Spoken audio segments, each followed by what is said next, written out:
الشيطان الرجيم وإذ قال ربك للملائكة إني جاعل في الأرض خليفة قالوا أتجعل فيها من يفسد فيها ويسفك الدماء ونحن نسبح بحمدك ونقدس لك قال إني أعلم ما لا تعلمون وعلم آدم الأسماء كلها ثم عرضهم على الملائكة فقال أنبئوني بأسماء هؤلاء إن كنتم صادقين قالوا سبحانك لا علم لنا إلا ما علمتنا إنك أنت العليم الحكيم قال يا آدم أنبئهم بأسمائهم فلما أنبأهم بأسمائهم قال ألم أقل لكم إني أعلم غيب السماوات والأرض وأعلم ما تبدون وما كنتم تكتمون وإذ قلنا للملائكة اسجدوا لآدم فسجدوا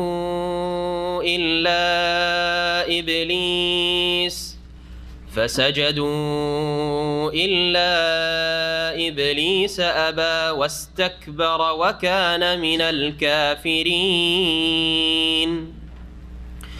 وقلنا يا آدم اسكن أنت وزوجك الجنة وكلا منها رغدا حيث شئتما ولا تقربا هذه الشجرة فتكونا من الظالمين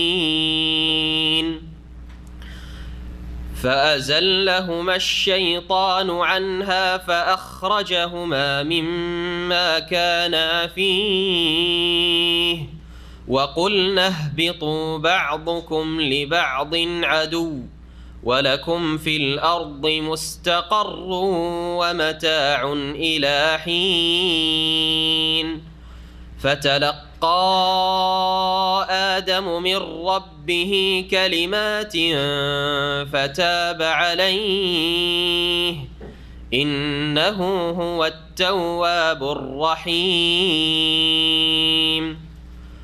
قلنا اهبطوا منها جميعا فإما يأتينكم مني هدى فمن تبع هداي فلا خوف عليهم ولا هم يحزنون قلنا اهبطوا منها جميعا فإما يأتينكم مني هدى فمن تبع هداي فلا خوف عليهم ولا هم يحزنون والذين كفروا وكذبوا بآياتنا أولئك أصحاب النار هم فيها خالدون. السلام عليكم ورحمة الله وبركاته. بسم الله الرحمن الرحيم الحمد لله رب العالمين والصلاة والسلام على سيد المرسلين نبينا محمد وعلى آله وصحبه أجمعين أما بعد فأعوذ بالله من الشيطان الرجيم وعلم آدم الأسماء كلها ثم عرضهم على الملائكة فقال أنبئوني بأسماء هؤلاء إن كنتم صادقين قالوا سبحانك لا علم لنا إلا ما علمتنا إنك أنت العليم الحكيم মহান আল্লাহর সমস্ত প্রশংসা যে আল্লাহ রাব্বুল আলামিন মানব জাতিকে তার পক্ষ থেকে বিশেষ জ্ঞান দান করার মাধ্যমে ফজিলত দান করেছেন। সালাত এবং সালাম নাজিল হোক প্রিয় নবী মুহাম্মদুর রাসূলুল্লাহ সাল্লাল্লাহু আলাইহি ওয়াসাল্লামের প্রতি, যাকে আল্লাহ রাব্বুল আলামিন কোরআনে কারীম দিয়ে সম্মানিত করেছেন, যাকে শেষ নবুয়াত এবং রিসালাত দিয়ে সম্মানিত করেছেন।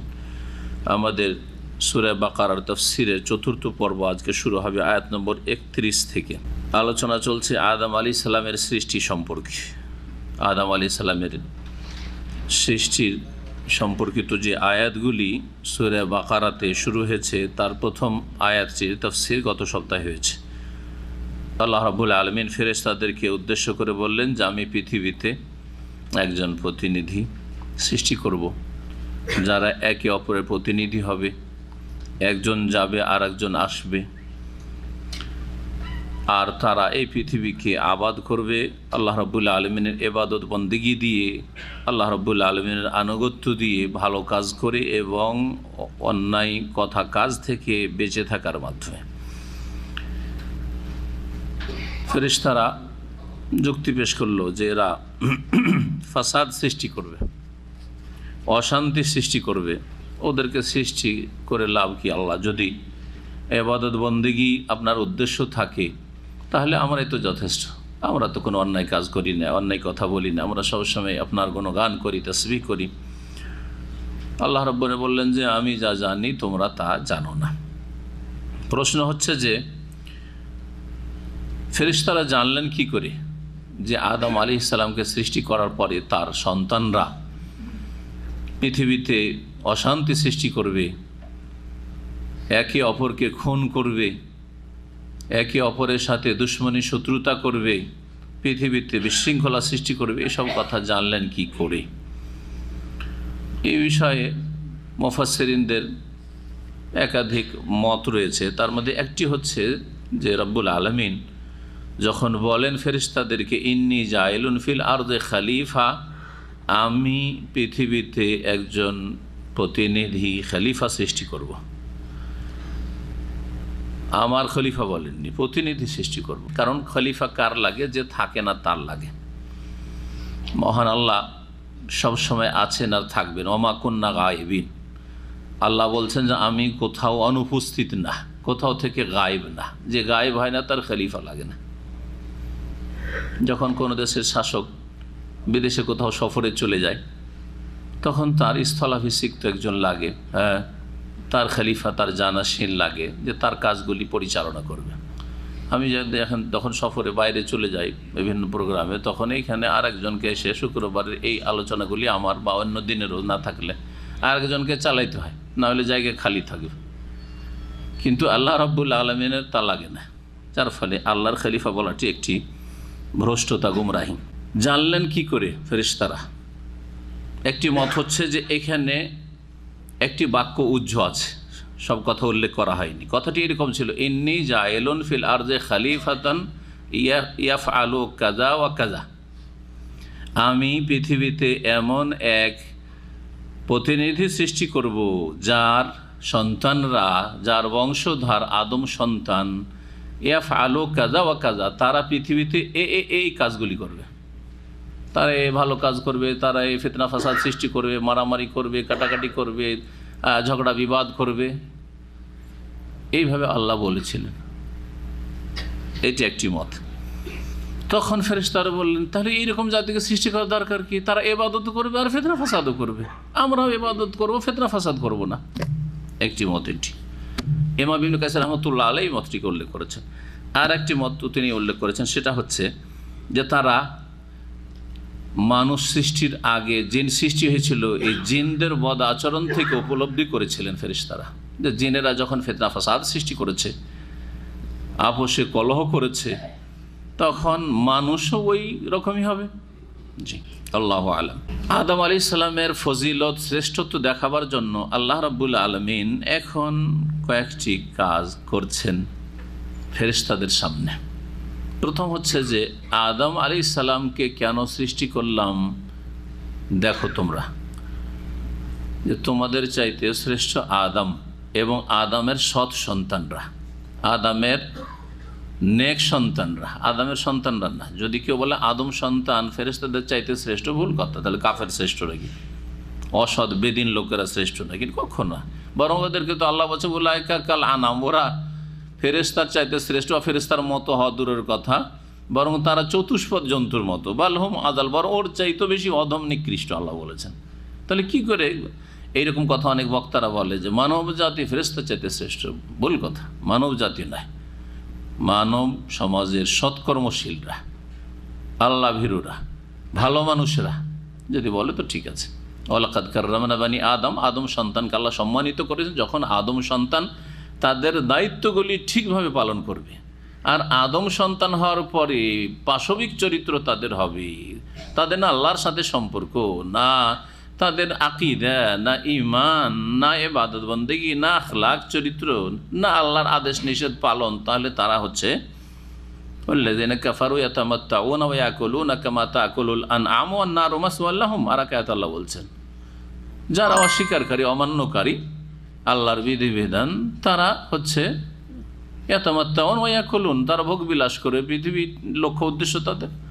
আর খাবে তারা কামা তাকুলুল আনআম, যেমন গবাদি পশু জীবজন্তু খায় ওই রকমই তাদের খাওয়ার ক্ষেত্রে কোনো বাধা নিষেধ নেই যে এটা খেতে হবে এটা খেতে হবে না, এটা চলবে এটা চলবে না, এটা হালাল এটা হারাম, ওইসব কিছু নেই। যা আসছে তাই, যেভাবে আসুক না কেন, সুদে আসুক আর ব্যবসায় আসুক, হালাল হোক হারাম হোক, কোনো পার্থক্য নেই। ওয়ান নারু মাসওয়াল লাহুম, এবং তাদের বাসস্থান হচ্ছে, ঠিকানা হচ্ছে জাহান্নাম। তো আদম সন্তানের যারা সৎকর্মশীল ভালো মানুষ, তাদেরকে আল্লাহ শ্রেষ্ঠত্ব দান করেছেন। এই শ্রেষ্ঠত্ব দেখাবার জন্য আদম আলাইহিস সালামকে আল্লাহ রাব্বুল আলামিন যে সব জীবজন্তু বা বস্তু সৃষ্টি করেছেন জমিনে, সেগুলির নাম শিখিয়ে দিলেন। কত পৃথিবীতে আল্লাহর সৃষ্টি আছে, গাছপালার জগৎ যদি দেখেন তো গাছপালার নাম সব শিখিয়ে দিলেন আল্লাহ রাব্বুল আলামিন। যত প্রাণী আছে, হ্যাঁ, জীবজন্তু আছে, সবের নাম শিখিয়ে দিলেন আল্লাহ রাব্বুল আলামিন। যত বস্তু আছে, এটার নাম হচ্ছে পাহাড়, হ্যাঁ, এটার নাম হচ্ছে পাথর, হ্যাঁ, এটার নাম হচ্ছে কাঠ, তো এটার নাম হচ্ছে অমুক, এই করে কত কি আল্লাহর সৃষ্টিতে আছে সব শিখিয়ে দিলেন। এটা হচ্ছে বালি ইত্যাদি, সব কিছু শিখিয়ে দিলেন। এমনকি দৈনন্দিন জীবনে যেই শব্দগুলি আমরা ব্যবহার করি সেগুলিও নাম একটা, ধরো বায়ু নির্গত হা, জি, এই শব্দগুলো মুফাসসিরিন উল্লেখ করেছেন। উচ্চস্বরে বায়ু হলে তাকে কি বলা হয়, আর যদি সশব্দে না হয় তাহলে ইত্যাদি সমস্ত কিছু শিখিয়ে দিলেন। যন্ত্রপাতি, অস্ত্র যা ব্যবহার করি, চাকু কেমন করে জানলেন আপনি না হয় আমার বাপ মার কাছ থেকে, বড় ভাই বোনদের কাছ থেকে শিখে নিয়েছি, আশেপাশে সবাই বলেছে শিখে নিয়েছি, এইটার নাম এই, হ্যাঁ, এটার নাম ব্লেড, এটার নাম খুর, এটার নাম পাতি, হ্যাঁ, শিখে নিয়েছেন। কারো কাছ থেকে শিখেছেন? এমনি তো মায়ের পেট থেকে শিখে আসেননি। মায়ের পেট থেকে যখন বেরিয়ে এসছে কিছু জানলা তাহলে মনাশায় কিছু জানতে না তোমরা, আল্লাহ বলছেন। তো আদম আলাইহিস সালামকে আল্লাহ সব শিখিয়ে দিলেন দেখাবার জন্য যে দেখো আদম তোমাদের চাইতে শ্রেষ্ঠত্ব দেখালেন এলম দিয়ে। কিসের ভিত্তিতে শ্রেষ্ঠত্ব প্রমাণিত হয়? জ্ঞানের ভিত্তিতে, বিদ্যার ভিত্তিতে, এলেমের ভিত্তিতে। 5 ভাই, একই মায়ের পেটের ভাই, 5 ভাইয়ের মধ্যে একজন বড় সম্মানিত। কিসের ভিত্তিতে? তার এলমের ভিত্তিতে। দেশ বিদেশ সারা দুনিয়ায় তার দ্বারা বহু কাজ হচ্ছে, সে দিনের কাজ হোক দুনিয়ার কাজ হোক, দিনের কাজ হলে সবচেয়ে ভালো। খায়রুকুম মান তাআল্লামাল কোরআন ওয়া আল্লামা, সবচেয়ে শ্রেষ্ঠ তোমাদের মধ্যে যে কোরআন শিখে অথবা শিখায়, আল্লাহর দিন শিখে এবং শিখায়, আল্লাহর কিতাব শিখে এবং শিখায়। কিন্তু দুনিয়ার ক্ষেত্রেও যদি এলেম থাকে, একজনের কাছে দুনিয়ার এলেম আছে, আরেকজন আর যে 4 ভাই আছে তাদের কাছে দিনেরও এলেম নেই, দুনিয়ারও এলেম নেই। তো রাস্তায় কষ্টের কাজ করতে হচ্ছে, সবচেয়ে বেশি কষ্টের কাজ করে সবচেয়ে কম পয়সা পায় দুনিয়ার ক্ষেত্রেও যদি দেখেন, আর সবচেয়ে আরামের কাজ করে বসে বসে, আর সবচেয়ে বেশি পয়সা ইনকাম করে যারা দুনিয়ার কর্মক্ষেত্রে আছে। ইলমের মাধ্যমে মানুষ শ্রেষ্ঠত্ব লাভ করে, ফজিলত লাভ করে, মর্যাদা হাসিল করে। মহান আল্লাহ বলছেন ওয়া আল্লামা আদম আল আসমা কুল্লাহা, মহান আল্লাহ আদম আলাইহিস সালামকে সমস্ত কিছুর নাম শিখিয়ে দিলেন, নামের জ্ঞান দান করলেন। সুম্মা আরাদাহুম আলাল মালায়েকা, তারপরে ওই সব কিছুকে ফেরেশতাদের সামনে পেশ করলেন, যেগুলির নাম শিখিয়ে দিলেন। সামনে যা দেখা যেতে পারে এগুলিকে ফেরেশতাদের সামনে পেশ করলেন। আর বললেন ফাকাল আম্বিউনি বিআসমাই হাউলাই ইন কুনতুম সাদিকিন, তোমরা যদি তোমাদের যে কথা দাবি যে আল্লাহ সৃষ্টি করিয়েন না আদমকে, ক্ষতির দিক বেশি, লাভ নেই, সৃষ্টি করিয়েন না, এই কথাই যদি তোমরা সত্যবাদী হও, তোমাদেরটাই যদি ঠিক হয়, তাহলে এগুলির নাম তোমরা আমাকে জানিয়ে দাও। আম্বিউনি, আম্বা মানে জানিয়ে দাও, আমাকে বলো বা আমাকে জানাও বি আসমাই হাউলাই, এসবের নাম ইন কুনতুম সাদিকিন, যদি তোমরা সত্যবাদী হও তোমাদের এই দাবিতে, তাহলে তোমাদের কথাই ঠিক থাকবে যে সৃষ্টি করব না। কিন্তু না, কালু, তারা জানে না, জীবনে এগুলোর নাম জানে না, এগুলো তাদের ক্ষেত্রও ছিল না, ফিল্ড ছিল না, এইসব জেনে লাভটা কি? আল্লাহ জানাননি, শেখাননি, কিছুই জানেন না এই সম্পর্কে। তাদের যে বিষয়ে দায়িত্ব ছিল সে বিষয়গুলি তারা জানেন। কালু, তখন ফেরেশতারা বললেন সুবহানাক, তোমার মহিমা পবিত্রতা ঘোষণা করি। সুবহানাকা এটা হচ্ছে মাসদার, আরবি গ্রামারে মাফুলে মুতলাক, ওসাব্বিহু সুবহানাক, নোসাব্বিহু সুবহানাক, হে আল্লাহ আমরা তোমার পবিত্রতা ঘোষণা করি। এই জন্য সুবহানাকা সবসময় ফাতা জাবার দিয়ে আছে, কোথাও সুবহানকা পাবেন না, উনি যে কোনো জায়গায় সুবহান আল্লাহ বলছেন, তাই না? সুবহানাকা, সুবহানা রব্বিকা রব্বিল ইজ্জাতি আম্মা ইয়াসিফুন ওয়া সালামুন আলাল মুরসালিন আলহামদুলিল্লাহ, সব জায়গায় সুবহানা নাই জাবার দিয়ে আছে। এটা যারা মাদ্রাসা পড়েন বা পড়ান তাদের জন্য, যেখানে ফাতা কেন হইল, সুবহানও কেন না হয়, সুবহান নেই কেন নেই, কোনো জায়গায় তো নেই। মফুলে মুতলাক আর মফুলকে ফাতা হয়, মানে সুবাতের একটি হচ্ছে মফুলে মুতলাক। লা ইলমা লানা ইল্লা মা আল্লামতানা, হে আল্লাহ আমাদের কাছে তো কোনো জ্ঞান নেই একমাত্র সেই জ্ঞান ছাড়া যা তুমি আমাদেরকে শিখিয়েছো। তোমার শেখানো ছাড়া আমাদের কাছে আর তো অন্য কোথাও থেকে কোনো সূত্র থেকে জ্ঞান আসার কোনো পথ নেই, অন্য কোনো সূত্র নেই। ইন্নাকা আনতাল আলিমুল হাকিম, নিশ্চয়ই তুমি সর্বজ্ঞ, আলিম সব কিছুই জানো, আল হাকিম প্রজ্ঞাময়, তোমার সব কিছুই জানা আছে, তুমি সব জানো আমরা জানি না। আর তুমি যা কিছু করো তাতে হেকমা রয়েছে, তুমি আদম আলাইহিস সালামকে সৃষ্টি করেছো, এতে প্রজ্ঞা রয়েছে, হেকমত রয়েছে, তত্ত্ব রয়েছে। তুমি যে আমাদেরকে জিজ্ঞেস করছো আমরা জবাব দিতে পারছি না, এইটা উদ্দেশ্যবিহীন নয়, ফালতু কাজ নয়, বরং এতেও প্রজ্ঞা রয়েছে। আল হাকিম, তো আল্লাহ রাব্বুল আলামিনকে তারা হাকিম আর আলিম বলে সম্বোধন করলেন এই উদ্দেশ্যে যে আল্লাহ তোমার কোনো কথা কাজ অসার নয় বা উদ্দেশ্যবিহীন নয়, বেকার নয়। কালা ইয়া আদম, আল্লাহ বলে হে আদম, আম্বিউহুম বিআসমাইহিম, তুমি এদেরকে জানিয়ে দাও এই সবগুলির নাম, ওরা তো বলতে পারলো না, তুমি বলে দাও। আল্লাহ আদম আলাইহিস সালামকে এই জ্ঞান দিয়ে রেখেছেন।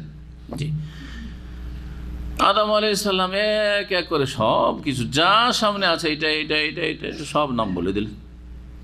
ফালাম্মা আম্বাআহুম বিআসমাইহিম, যখন আদম আলাইহিস সালাম তাদেরকে জানিয়ে দিলেন ওই সবের নাম সম্পর্কে, কালা, তখন মহান আল্লাহ বললেন আলাম আকুল লাকুম, আমি কি তোমাদেরকে বলি নাই, ইন্নী আলাম গায়বাস সামাওয়াতি ওয়াল আরদ, যে আমি আকাশসমূহ এবং পৃথিবীর অদৃশ্য সম্পর্কে জানি।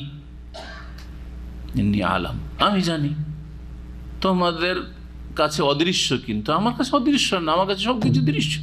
তোমাদের দিকে লক্ষ্য করে যা অদৃশ্য তাও আমার দৃশ্য, আর যা তোমাদের দৃশ্য তাও আমার দৃশ্য, মানে যা তোমরা দেখো না তাও আমি দেখি, যা জানো না তাও আমি জানি, আর যা তোমরা দেখো জানো তাও জানি।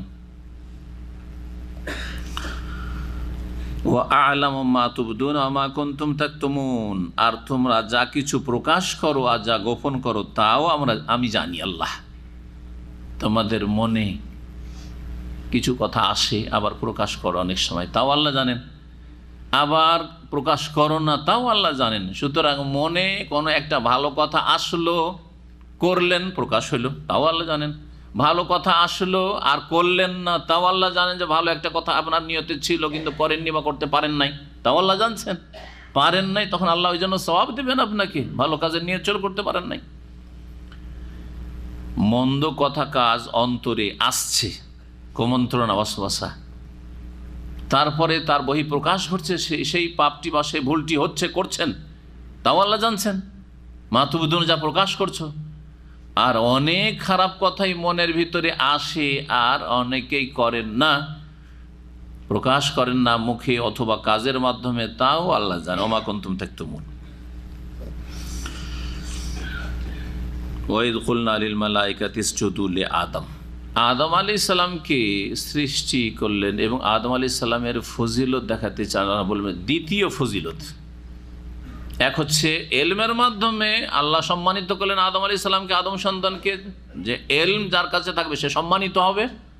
আর একটা হচ্ছে যে ফেরেশতাদেরকে বললেন যে তোমরা আদমকে সেজদা করবে, আদম তোমাদের চাইতে শ্রেষ্ঠ, তাই তো তাকে কি করতে হবে?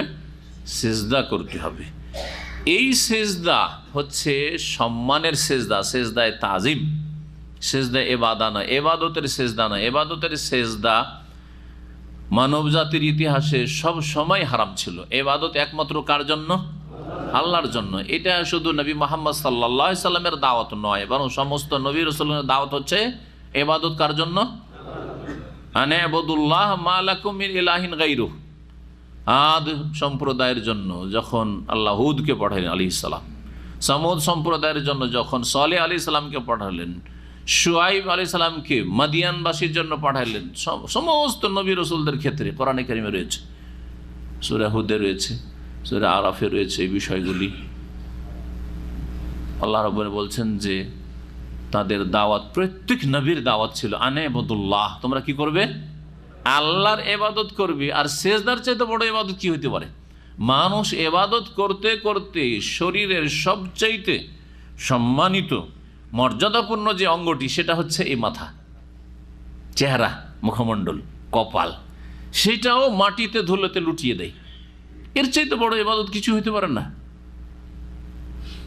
ওয়াসজুদ ওয়াক্তারিফ, আল্লাহ বলছেন আল্লাহর সান্নিধ্য লাভের ক্ষেত্রে, আল্লাহর নৈকট্য অর্জন করার ক্ষেত্রে যে সেজদার মাধ্যমে, মানে নামাজের ভিতরে সেজদা করি, বাইরে সেজদা আবার বেদাতীদের সেজদা না। একটা সেজদা আবার বেদাতীদের সেজদা আছে, জানা আছে না? কি সেজদা? নামাজ পড়ে বসে আছে, মসজিদে বসে আছে দিল শুধু এমনি একটা সিজদা, আর সিজদা তারপর টান দিয়ে মসজিদ দিয়ে চলে গেল। এইরকম সেজদায় শুকুর ছাড়া, নামাজের বাইরের সেজদায় শুকুর, খুশির খবর একটা আছে। হঠাৎ করে খবর আসলো, আলহামদুলিল্লাহ আমার ছেলেটা পাশ করেছে, আমার ছেলেটার অ্যাডমিশন হয়েছে, বা আমার অ্যাডমিশন হয়েছে, ছাত্র একজন, আমার ভিসা হয়েছে, আলহামদুলিল্লাহ ভিসা লেগে গেছে, ইত্যাদি ইত্যাদি, আমার স্যালারি বেড়েছে, সাথে সাথে সেজদা করবেন। এটা হচ্ছে নবী কারীম সাল্লাল্লাহু আলাইহি ওয়াসাল্লামের সুন্নাত। এইরকম সেজদা নামাজের বাইরে সেজদা, এটা আছে। দ্বিতীয় নম্বরে নামাজের বাইরে সেজদা আছে সেজদায়ে তেলাওয়াত। জি, সেজদায়ে তেলাওয়াত কোরআনে কারীমের কতটি জায়গায় রয়েছে? কত? 14 না 15? 15 জায়গায় আছে। জি, 14 হচ্ছে খাস এক মজহাব, কথা বোঝা গেছে। আর হাদিসের আলোকে 15টি জায়গায় সেজদা আছে। সূরা হজের দুটোই সেজদা হাদিস দ্বারা প্রমাণিত। জি, আর সূরা সদের সেজদাও হাদিস দ্বারা প্রমাণিত। শাফি মজহাবের লোকেরা সূরা হজের 2 সেজদাকে নিয়েছে, কিন্তু সদের সেজদা, সূরা সদের সেজদাকে তারা বলছে যে না, এটা দাউদ আলাইহিস সালামের শুকরার সেজদা ছিল, সেজদা নাই, মোটাও সেজদা আছে। তাহলে শাফি মজহাবের এই ফতোয়া ভুল। আর হানাফি মজহাবের লোকেরা সদের সেজদা নিয়েছে, কিন্তু সূরা হজের একটি সেজদা নিয়েছে, দুটো নাইনি, এই ফতোয়াও ভুল। আর সঠিক হচ্ছে সেই হাদিসের আলোকে। আর আপনি কার তরিকায় ইবাদতবন্দি করবেন আপনি বুঝেন, রাস্তা ক্লিয়ার আপনার সামনে। শাফি হবেন না, হানাফি হবেন না, মুহাম্মদি হবেন সাল্লাল্লাহু আলাইহি ওয়াসাল্লাম। জি হ্যাঁ, শাফি বলছে এখানে সেজদা, আর আবু হানিফা বলছে এখানে সেজদা, আর হাদিস আছে যে এখানেও আছে ওইখানেও আছে। এখন আপনি কোনটা নেবেন? নবী মুহাম্মদ সাল্লাল্লাহু আলাইহি ওয়াসাল্লামের হাদিস দ্বারা যেটা প্রমাণিত সেটা নেবেন, যদি অন্তর আপনার বাঁকা না হয়ে থাকে, কেউ না করে থাকে, গুমরাহির শিকার না হয়ে থাকেন। সোজা রব্বানা লা তুযিগ কুলুবানা বা'দা ইয হাদাইতানা, হেদায়েত হয়ে যাওয়ার পর আল্লাহ আমাদের অন্তরকে বাঁকা করিও না, নবীর সাথে আমাদের অন্তরকে রাখো, নবীর রাস্তার সাথে রাখো। এই সেজদা ইবাদত ছিল না কোনো যুগে। ইবাদতের সেজদা আল্লাহ ছাড়া অন্যের জন্য জায়েজ ছিল না।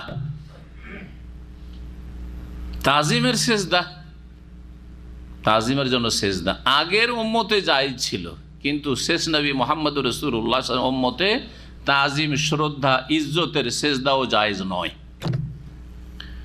আগের উম্মতে জায়েজ ছিল, এর প্রমাণ দুটি কোরআনে কারিমে রয়েছে। আগের উম্মতে জায়েজ ছিল তাজিমের সেজদা, একটি প্রমাণ হচ্ছে যে আদম আলাইহিস সালামকে সেজদা করেছিলেন কারা? ফেরেশতারা। তখনকার যুগে মেলা বিধান ছিল জায়েজ, যা এখন কোনোটাই জায়েজ নাই। ভাই বোনে বিবাহ জায়েজ ছিল, জায়েজ আছে এখন হারাম। যদি কেউ বিয়ে করে আপন ভাই বোনকে, সে মুসলিম নয়, মুরতাদ, সে ইসলাম থেকে বেরিয়ে যাবে। কোরআনকে অস্বীকার করলো। আদম আলাইহিস সালামকে সেজদা করেছে ফেরেশতারা, এটা হচ্ছে সেজদায়ে কি? তাজিম, তাজিমের সেজদা। আর ইয়াকুব আলাইহিস সালাম তার ছেলেদেরকে নিয়ে, গোটা পরিবারের সবকে নিয়ে যখন ইউসুফ আলাইহিস সালামের দরবারে পৌঁছিলেন মেসরে, আর ইউসুফ আলাইহিস সালামের বিভিন্ন স্তর পার করে গিয়ে তিনি নেতৃত্বে পৌঁছেছেন। আল্লাহ যেখানে পৌঁছাইতে চাইবেন কেউ ঠেকাতে পারবে না। কল্পনা করতে পারবেন না আপনি যে আপনার এরকমটা হইতে পারে। এই জন্য সবসময় আল্লাহকে ধরতে হবে। আল্লাহর সাথে যার সম্পর্ক ভালো তার সব কিছুই ভালো, আর যার আল্লাহর সাথে সম্পর্ক খারাপ তার কিছুই ভালো না। দুনিয়ার উপায় উপকরণ আর দুনিয়ার ধন জন যাতে করে কোনো মুসলিমকে প্রতারিত না করে। আজকে ধন আছে, কালকে নেই। কালকে জনবল, আজকে জনবল আছে, কালকে নেই। আজকে লোকেরা আপনার সাথে মহব্বত করে, কালকে শত্রুতা করতে পারে, ক্ষতি করতে পারে। আজকে আপনার উপকার করছে, কালকে অপকার করতে পারে। কিন্তু আল্লাহ রাব্বুল আলামিন কখনো অসহায় ছেড়ে দেবে না যদি আপনি আল্লাহর সাথে থাকেন। আর আল্লাহর সাথে থাকার জন্য কি করতে হবে? আল্লাহকে রাজি করার কাজ করতে হবে, আল্লাহর নারাজের কাজ থেকে বেঁচে থাকতে হবে। পাপ করবেন আর বলেন আল্লাহ আমি তোমার সাথে আছি, তা হবে? ফরজ অজবে ঘাটতি করবেন, অন্যায় কাজ করবেন যে আল্লাহ তুমি আমাকে রক্ষা করো, হবে না? হবে না। ওমাইয়াতাসিম বিল্লাহি ফাকাদ হুদিয়া ইলা সিরাতিন মুস্তাকিম। আল্লাহকে আঁকড়ে ধরুন, সঠিক রাস্তা দুনিয়া আখিরাতে পাবেন। আল্লাহ যেন তৌফিক দান করেন। ওখানে গিয়ে যখন পৌঁছিলেন তারা, তখন সূরা ইউসুফে রয়েছে সবাই সেজদায় পড়ে গেলেন। ভাইয়েরা সবাই সেজদায় পড়ে গেলেন। কার সামনে? ইউসুফ আলাইহিস সালামের সামনে। এই সেজদা জায়েজ এখন জায়েজ নাই, কিন্তু বনি ইসরাইলদের দিনে ইউসুফ আলাইহিস সালামের যুগে জায়েজ ছিল তাজিমের সেজদা, কোনো না জায়েজ কাজ ছিল না। এখন আমাদের দাবি যে এই উম্মতে তাজিমের সেজদা জায়েজ নয়, এর তো দলিল দিতে হবে। কারণ মুসলিম সমাজে বিদআতপন্থী যারা আল্লাহ ছাড়া অন্যকে সেজদা করে, মৃত অথবা জীবতকে কবরে গিয়ে সেজদা করে তারা, আর জিন্দা পীরকেও সেজদা করে, অনেক সময় পীরের মুরিদ হতে গিয়ে সেজদা করে এবং এটাকে জায়েজ মনে করে। আর সেজদাকে তারা দুই ভাগে ভাগ করে, সেজদায়ে ইবাদত, সেজদায়ে তাজিমি। তারা বলে যে সেজদায়ে ইবাদতটা আল্লাহর জন্য, আর সেজদায়ে তাজিমে রাসূলুল্লাহকে চলবে, ওলি আউলিয়াকে চলবে, গোস কুতুবকে চলবে, জিন্দা পীরকে চলবে, মুর্দা পীরকে চলবে। এটা হচ্ছে বেরেলভি আকিদা, রেজভি আকিদা। এর খণ্ডনে তো আমাকে দলিল পেশ করতে হবে যে দ্বীন ইসলামে নবী করিম সাল্লাল্লাহু আলাইহি ওয়াসাল্লামের নিয়ে আসা যে দ্বীন, ইন্নাদ-দীনা ইনদাল্লাহিল ইসলাম, এই দিনে ইবাদতেরও সেজদা গায়রুল্লাহকে জায়েজ নয়, আর তাজিমেরও সেজদা জায়েজ নয়। এই মর্মে নবী করিম সাল্লাল্লাহু আলাইহি ওয়াসাল্লাম হাদিস রয়েছে তিরমিজিতে, হাদিস সহিহ, লাউ কুনতু আমিরান আহাদান আন ইয়াসজুদা লি আহাদিন লা আমারতুল মারআতা আন তাসজুদা লি যাওজিহা। যদি কাউকে আমি হুকুম দিতাম যে তোমাকে অমুককে সেজদা করতে হবে, তাহলে লা আমারতুল মারআতা, স্ত্রীকে বলতাম আন তাসজুদা লি যাওজিহা, যেন স্বামীকে সেজদা করে। এই যে স্বামীকে সেজদা করা, এটা কি ইবাদতের সেজদা? কিসের সেজদা? তাজিম। স্বামীর যে মর্যাদা রয়েছে, স্বামীর যে সম্মান রয়েছে, স্বামী যে তোমার ভরণ পোষণ সব কিছুর দায়িত্ব তার ওপর, তোমার সুরক্ষার, তোমার দেখাশোনার সব দায়িত্ব তার ওপর। তুমি শুধু বাড়িতে রানী হয়ে বাড়ির কাজ, ভিতরের কাজটা তুমি দেখবে, বাইরের কোনো টেনশন তোমার নেই। কি খাবো, কি খাওয়াবো ছেলে মেয়েদেরকে, কি পরিধান করব, কোনখানে বাস করব, আর অসুস্থ হয়েছে কেমন করে আমার চিকিৎসা করব, মেয়েদেরকে আল্লাহ এই দায়িত্বই দেননি। কি ইনকাম করব, কোথায় চাকরি করব, এই কাজের জন্য আল্লাহ পয়দাই করেনি আল্লাহ রাব্বুল আলামিন নারী জাতিকে। কিন্তু মুসলিম সমাজ আজকে ইহুদি খ্রিস্টানদের পিছনে ছুটেছে। পুরুষদের চাকরি দেওয়া হয়েছে, মহিলাদেরকেও চাকরি দিতে হবে। পুরুষরা রাজনীতি করে, মহিলাদেরকেও রাজনীতি করতে হবে। পুরুষরা বসেছে নেতৃত্বে, সুতরাং এদেরকেও যেতে হবে সংসদে, তাদের জন্য সিট বরাদ্দ করতে হবে। লা তাত্তাবিউন্না সানানা মান কানা ক্বাবলাকুম, তোমাদের পূর্বে ইহুদি খ্রিস্টানদের একটা যুগ আসবে, তোমরা গোলামি করবে, অন্ধ অনুসরণ করবে, তারা গর্তে ঢুকলে তোমরা গর্তে ঢুকে যাবে। কিচ্ছু বুঝবে না তোমরা। এই হয়েছে মুসলিম জাতির অবস্থা। বলছিলাম যে স্ত্রীকে হুকুম দিতাম স্বামীকে সেজদা করতে, যদি কাউকে হুকুম দিতাম এটা ইসলামে অ্যালাউ থাকতো। কে বলছেন? রাসূলুল্লাহ। এটা ছিল তাজিমের সেজদা। তাহলে বোঝা গেল তাজিমের সেজদা যখন স্বামীকে চলবে না, বাপকেও চলবে না, মাকেও চলবে না, কোন ওস্তাদকেও চলবে না, হ্যাঁ ইমামকেও চলবে না, রাসূলুল্লাহ সাল্লাল্লাহু আলাইহি ওয়াসাল্লামকে চলবে না। রাসূলুল্লাহ সাল্লাল্লাহু আলাইহি ওয়াসাল্লামকে সাহাবীরা বলছেন, ইয়া রাসূলুল্লাহ, আমরা গিয়েছিলাম শাম দেশে, আর যাওয়ার পরে দেখলাম যে ওখানে তাদের জনগণ তাদের শাসককে সেজদা করছে। সেজদায় সালামি বলে ভারতে মোগল যুগে যখন শিরক কুফরি ছিল রাজ দরবারে, তখন সেজদা তাজিমি ছিল, সেজদা তাজিমি সেখানে ছিল। তারা দিন সম্পর্কে, তৌহিদ সম্পর্কে, ইসলাম সম্পর্কে জ্ঞান ছিল না। মুসলিম শাসক ছিল কিন্তু তাদের কোনো জ্ঞান ছিল না, যার ফলে সেজদায় সালামি বলে এই তাজিমের সেজদার প্রচলন ছিল। এটা মাঝে মধ্যে উঠেছে আলহামদুলিল্লাহ সেই যুগের উলামায়ে কেরামদের মেহনত পরিশ্রমে আর তাদের দাওয়াতের মাধ্যমে উঠেছে আলহামদুলিল্লাহ। তো এই সেজদায় তাজিমি জায়েজ নয়, সেজদায় ইবাদতও জায়েজ নয়। কোরআনে কারীম স্পষ্ট ভাষায় আল্লাহ বলছেন, লা তাসজুদু লিশ-শামসি ওয়ালা লিল-কামার, তোমরা সূর্য চন্দ্র কোনো কিছুকে সেজদা করবে না। ওয়াসজুদু লিল্লাহিল্লাযী খালাকাহুন্না, বরং তোমরা সেজদা করবে সেই সত্তাকে, সেই আল্লাহকে যিনি সূর্য চন্দ্র তারকা গ্রহ এই সমস্ত কিছুকে সৃষ্টি করেছেন, যিনি সৃষ্টিকর্তা। আদম আলাইহিস সালামকে সেজদা করার জন্য আল্লাহ রাব্বুল আলামিন বললেন কারাকে? ফেরেশতাদেরকে। বলছেন, ওয়াইদ কুলনা লিল মালাইকা, স্মরণ করো যখন আমি বলেছিলাম ফেরেশতাগণকে, উসজুদু লি আদম, তোমরা আদম আলাইহিস সালামকে সেজদা করো। ফাসাজাদু, তখন ফেরেশতারা সকলেই সেজদা করেছিল, ইল্লা ইবলিসা, তবে ইবলিস শয়তান সে সেজদা করেনি। ইবলিসের নাম যে আজাজিল আমাদের দেশে খুব মশহুর আছে, তাই না? জানেন না? জানেন না? এই আজাজিল নাম কোনো কোরআনের আয়াতও নেই, নবী সাল্লাল্লাহু আলাইহি ওয়াসাল্লামের কোনো হাদিসেও নেই, যার ফলে এগুলি ভিত্তিহীন নাম। যেমন মালাকুল মউতের নাম আজরাইল, কোনো আয়াতও নেই, হাদিসও নেই, যেমন ভিত্তিহীন, ঠিক তেমনই আজাজিল ইবলিসের নাম ছিল। এইটাও বানাওয়াট কিচ্ছা কাহিনী শুধু। এগুলো ইবলিস কি করলো?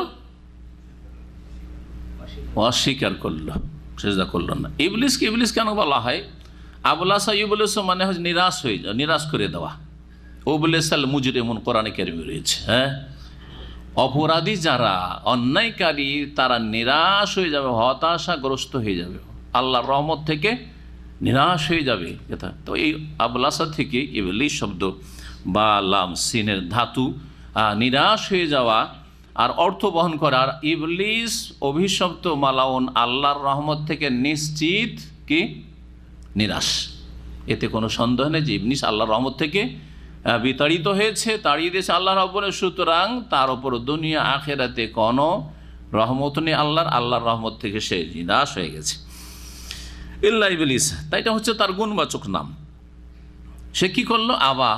অস্বীকার করলো, আল্লাহ আমি এই কাজ করতে পারবো না। প্রথম অস্বীকার। ওয়াস্তাকবারা, কেন অস্বীকার করলো? কারণ তার মধ্যে অহংকার ঢুকে গেল, অহংকার প্রদর্শন করলো, দাম্ভিকতা দেখালো। ওয়াস্তাকবারা, যখন অস্বীকার করলো আল্লাহর এই আদেশকে, না আল্লাহকে অস্বীকার করলো? হ্যাঁ, আল্লাহর অস্তিত্ব অস্বীকার করেছে। নাস্তিক ছিল না, তাহলে ইবলিস কি নাস্তিক ছিল?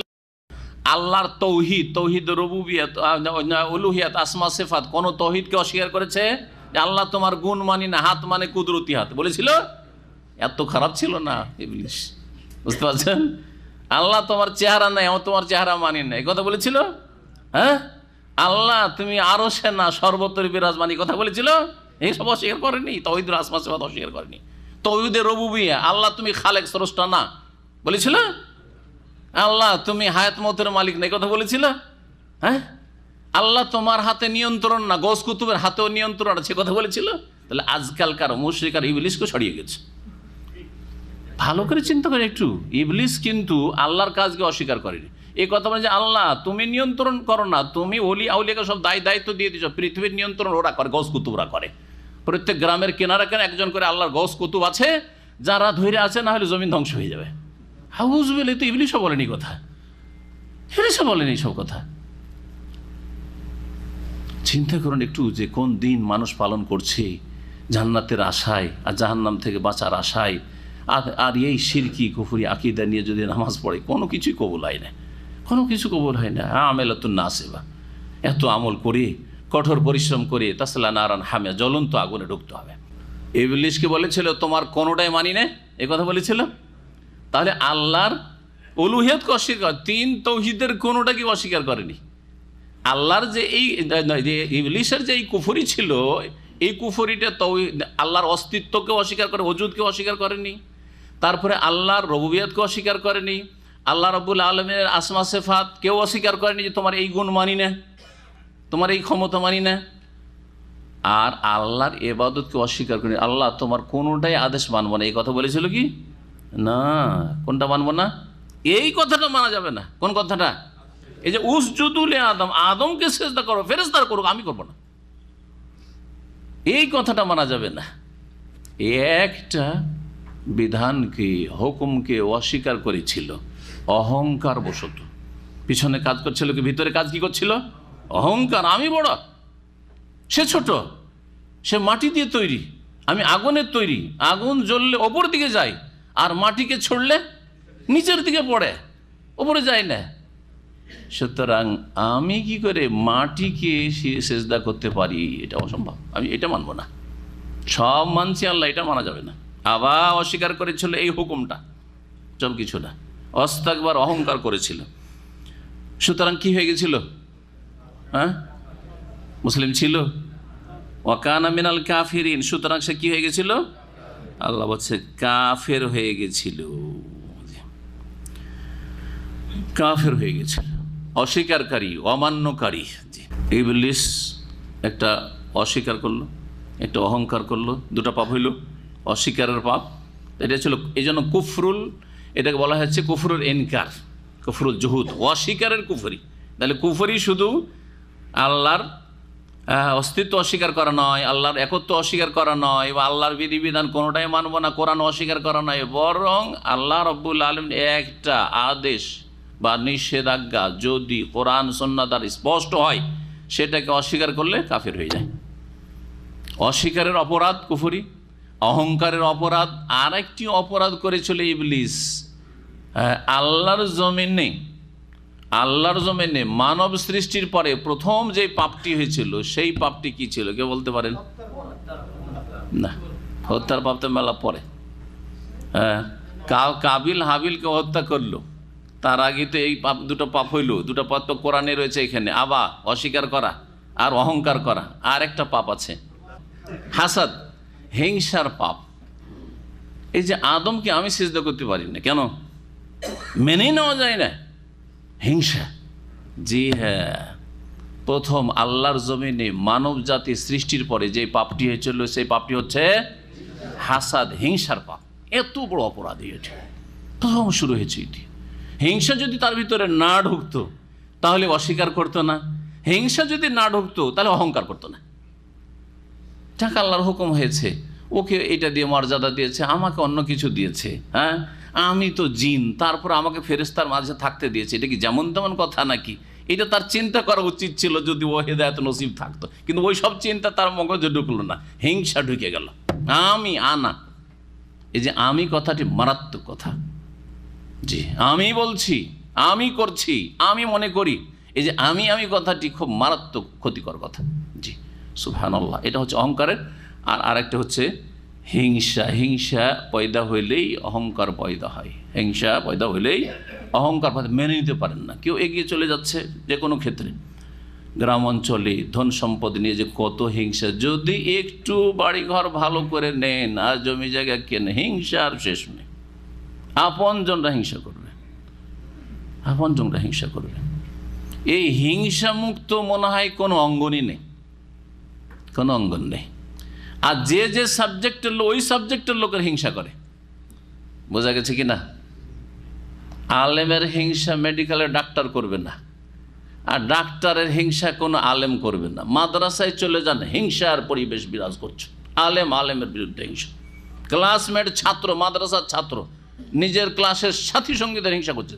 আরে ও ফার্স্ট হয়ে যাবে, হ্যাঁ ওকে ঠেকাইতে হবে, ঠেকাইতে হবে। ও নিজে বাড়ার চেষ্টা, মেহনত করে আমি বাড়ি, না না না, ওকে কেমন করে ঠেকাবো, ওর উপরে কোনো দোষ টোষ চাপিয়ে দিয়ে ওকে এখান থেকে বহিষ্কার করার ব্যবস্থা। এরকম মেলা ঘটনা ঘটেছে।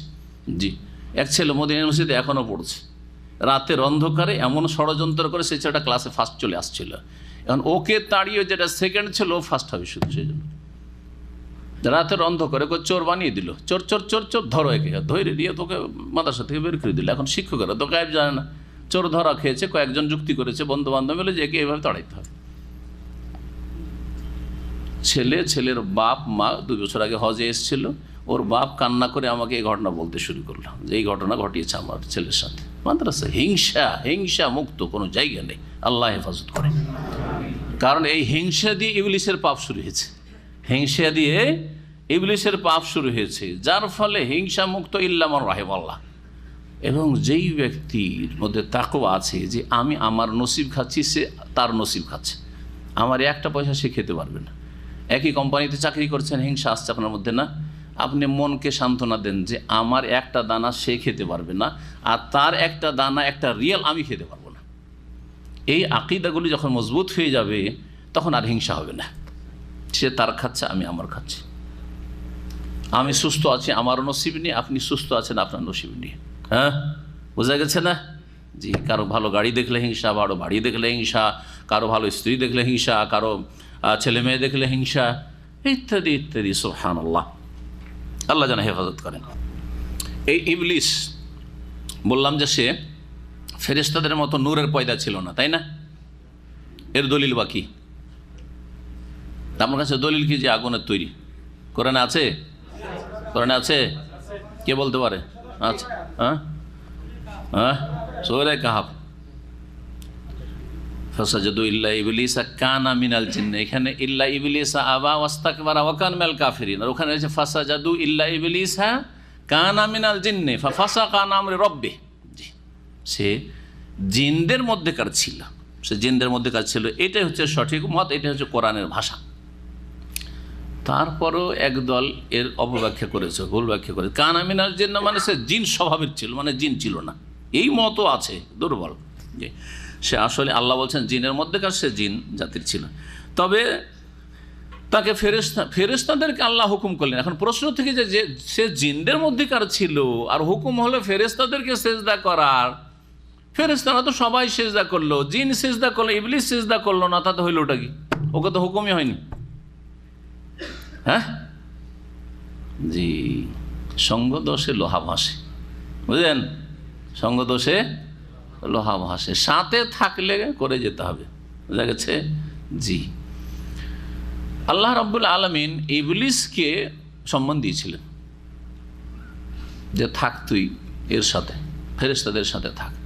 ফেরেশতাদেরকে যখন হুকুম হইল তখন তার সাথে সাথে তাকেও হুকুম হলো যে যখন তুই ফেরেশতাদের দলে শামিল হয়েই গেছিস, ওদের সাথে থাকা, বসা, উঠা, চলাফেরা, তাহলে তোকেও সেজদা করতে হবে। এই আদেশের আওতাভুক্ত তুইও, তোকেও সেজদা করতে হবে। তারপরে মহান আল্লাহ বলছেন ওয়াকুলনা ইয়া আদম উসকুন, আমি তো তারপরে বললাম হে আদম, উসকুন আনতা ওয়া যাওজুকাল জান্নাত, তুমি আর তোমার স্ত্রী জান্নাতে বসবাস করো। জান্নাতে যাওয়ার আগেই হাওয়া আলাইহিস সালামকে বা রাদিয়াল্লাহু আনহাকে সৃষ্টি করা হয়েছিল। আদম আলাইহিস সালাম থেকে হাওয়াকে সৃষ্টি করা হয়েছিল জান্নাতে যাওয়ার আগে,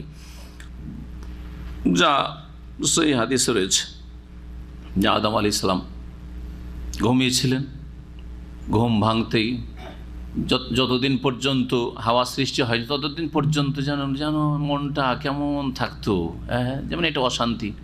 যারা বিবাহ করে বিদেশে এসছেন হঠাৎ করে 1 মাস 2 মাস থেকে, তাদের মনটা যেমন থাকে, জানা আছে না নেই? যারা বিয়ে করে আসছেন তারা ঠিকই জানে, আর যারা এখনও বিয়ে করেনি ওরা বুঝেননি যে মজাই লাগছে, 5 বছর 7 বছর হয়েছে, কোনো ব্যাপারই না।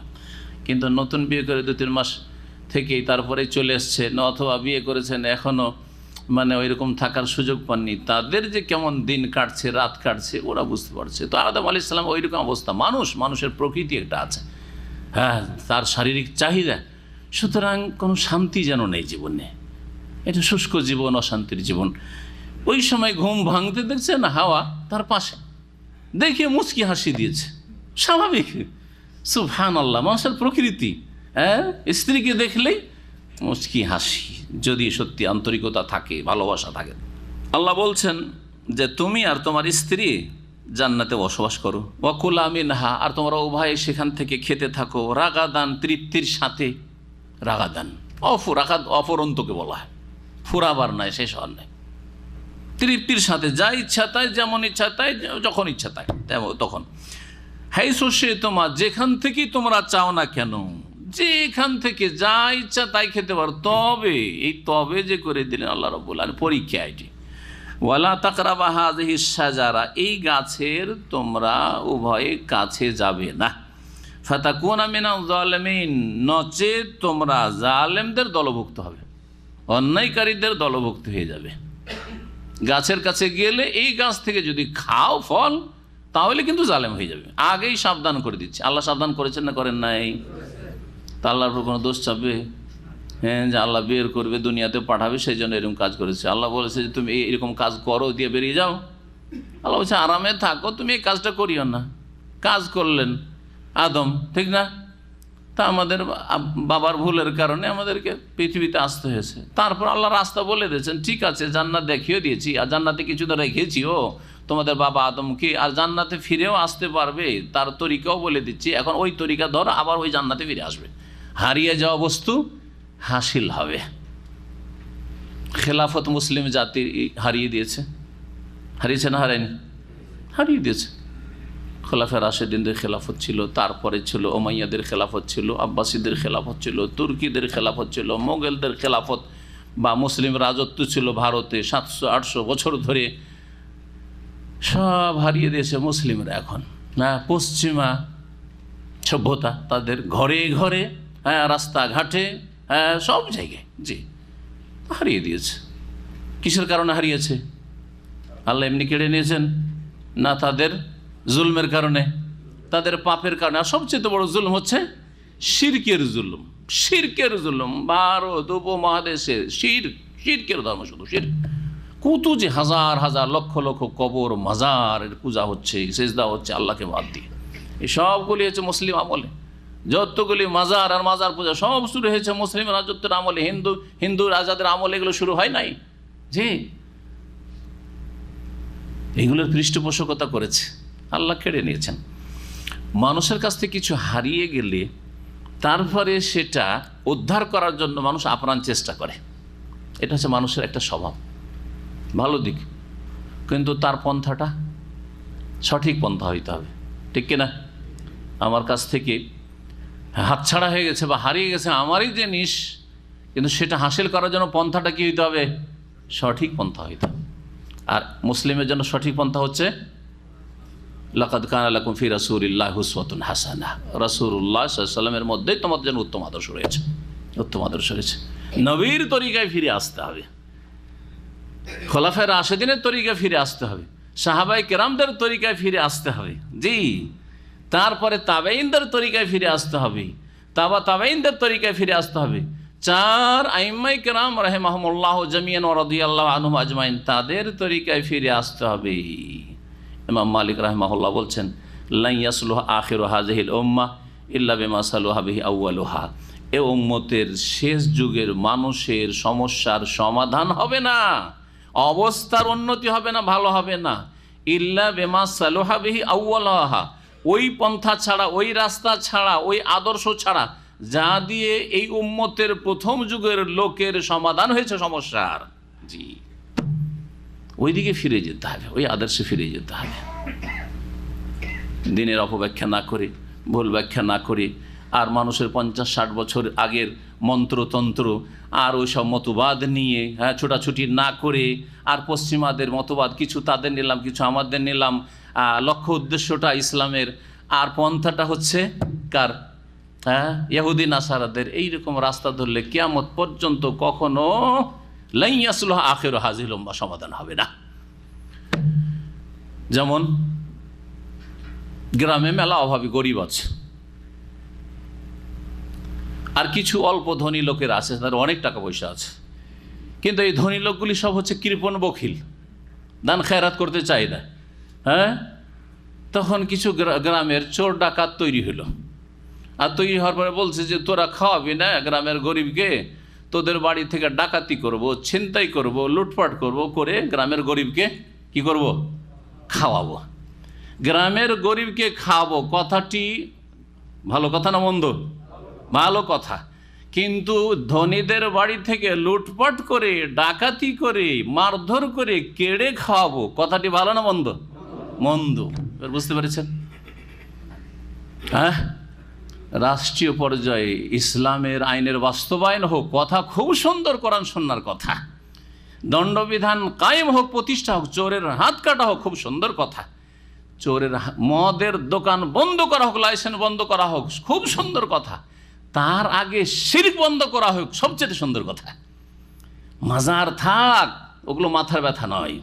পীর মুরিদি থাক, শিরক কুফরি থাক, কোনো মাথার ব্যথা না।